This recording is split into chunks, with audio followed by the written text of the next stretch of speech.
Hi guys, welcome back to our YouTube channel. So in this video tutorial, I am going to show you on how to see who shared your Snapchat story.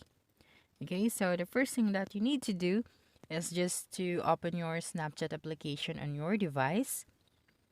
Okay, so for example, we are going to watch a story from a Snapchat friend and then click on the send icon and then try sending it to your friend on Snapchat, okay?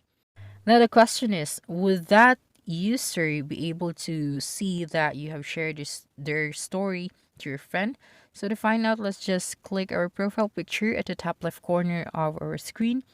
Then for example, let's click on the story that we have uploaded.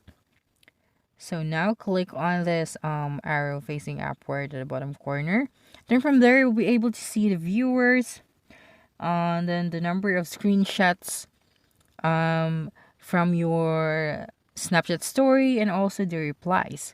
So as you can see, there's no such option where you can see the people who shared your story.